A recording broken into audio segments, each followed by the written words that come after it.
All right, so this is a monologue that I've been wanting to put out for some time in regards to the current internet nomenclature and the need to label things. We just turned to the 21st century, so called. We are on the internet, the interweb, so called. And for the most part, people still don't know how to act. It took about 100 some odd years to even tame the wild, wild west and the founding of this country. And I'm going to talk about the freaking stupid ass term passport bros. Now, my understanding of it is it is in regards to black, Afro, dark colored, swarthy, whatever you want to call them, men, specifically Americans, Westerners. That includes Europe, Canada, other places, specifically the United States. Passport bros. That implies men, heterosexual men. Bro, as in bruh, black men, whatever. Um, Going overseas for what has been boiled down to sex tourism. Now, on one hand, you have women that do it all the time. And there's no term passport sis. It's just, and even if they did, it doesn't make sense and it's kind of laughable. Because women will do what women do in Western society. They go abroad and then even other countries and cultures, right? Because I've traveled. I know how women act when they not around people that they don't know. Trust me, I know quite intimately. Quite intimately. There's sex tourism big time on the female side. They'll deny it because that's what they do. They throw rocks and hide their hands.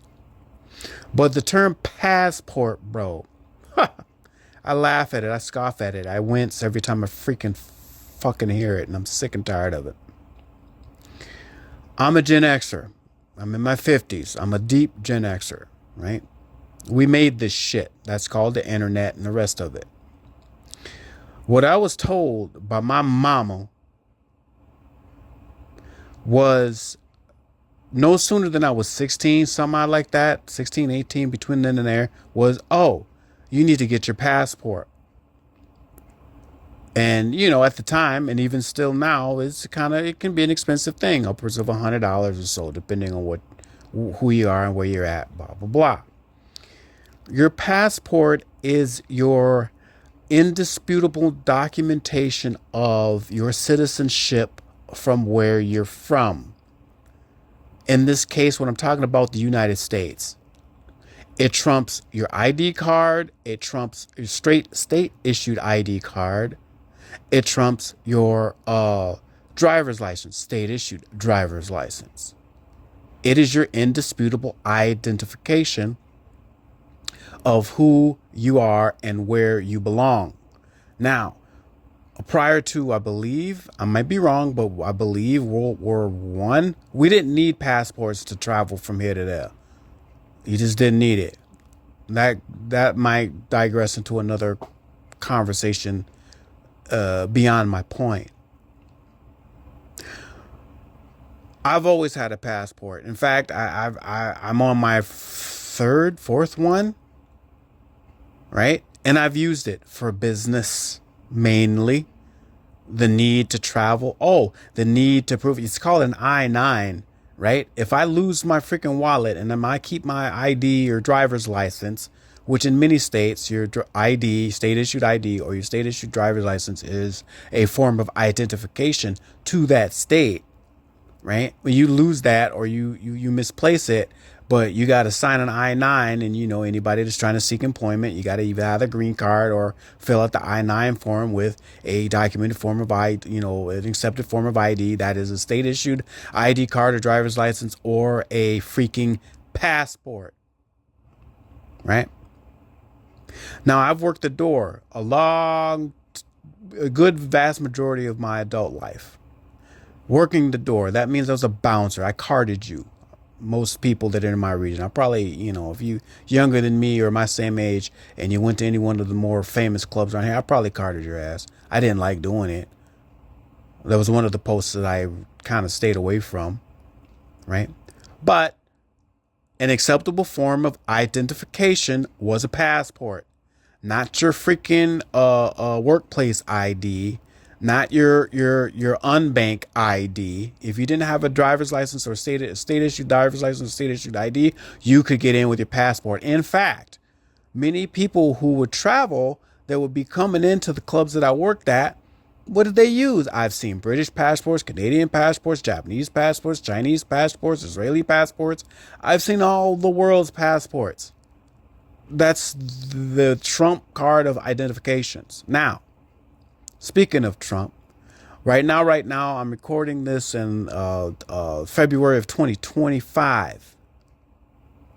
Some of y'all look like or have relatives that are from places that look like you. I ain't gonna name no names or ethnicities, but if there's a dragnet, you might get picked up on that. Guess what you're gonna need? Probably a passport. All right. If you don't got your ID on you, or you haven't memorized your ID, your passport number, or your ID number, which I do, that's those, just like your social security number is something you should have memorized. Because if you don't have it on you, you can at least, to whoever the arresting officers or entity is, you can rattle off your number and they will be able to punch it in their database and boom, there's your picture, all your information, blah, blah. All right. I've done it. All right. Now I'm saying this as a counter to the whole idea of, oh, I'm a passport bro. That means I got to go overseas to get me a woman's. I mean, honestly, that's the most ridiculous fucking thing I've ever heard in my fucking life. All right. The term SYSBM, Save Yourself Black Man, is actually more apropos, right? Because I grew up under an abusive, matriarchal household, right?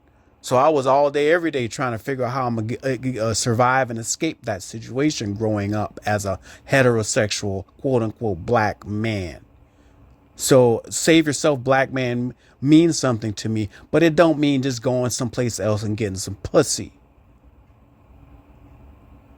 And it doesn't mean passport bro going someplace and getting pussy because you happen to be quote unquote privileged enough to have your passport. You're supposed to have your passport off top before you even have your fucking ID, state issued ID, right? That's just one of the first things every American, every person, hell, anybody that's outside of the United States of America, everybody, again, like I said, I work the door. Everybody gets their passports. Why? Because they travel. That's what they do. Now, whether they're doing business for business or pleasure, that's on them. But at least they have their freaking passports. Now, Negroes here in the United States are the least ones to get a goddamn freaking passport, which is your God blessed plantation pass. You degenerates. Okay? That is your trump card of all God blessed IDs. Understand? And when I travel, here's what I do.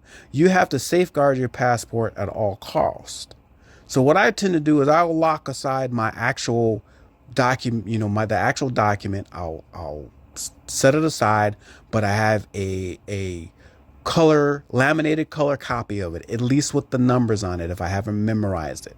That's what I keep on me. Because if I get pickpocketed or I lose my luggage or my whatever I'm carrying or my wallet, at least my actual passport is where I'm staying or residing. And if you're traveling abroad, you need to know where and how to get as quickly as possible to the nearest U.S. embassy so that you can expedite getting a replacement. All right. So passports are a lot more than just go and get some fucking pussy. And I've had mine for a long time. I swear they should have never gave y'all the goddamn internet. Because y'all just take it and run with it and all these kind of freaking stupid ass labels. Now, Do I understand where it comes from? Absolutely. Is it warranted as far as the labeling is concerned, or some sort of, I don't know, belonging to a group? I'm just not that guy. However, I understand. But here's the thing: if you're an American right now, in the sound of my voice, get your passport and just have it, just in case, because there's many places from a business standpoint where it's like, oh, we need to, send you so and so. You got your passport, and I'll be like, yep. So I don't have to waste no time. I don't have to spend extra money to get it expedited. Nothing. I got my passport. I'm ready to go. A half passport will travel. Blah, blah.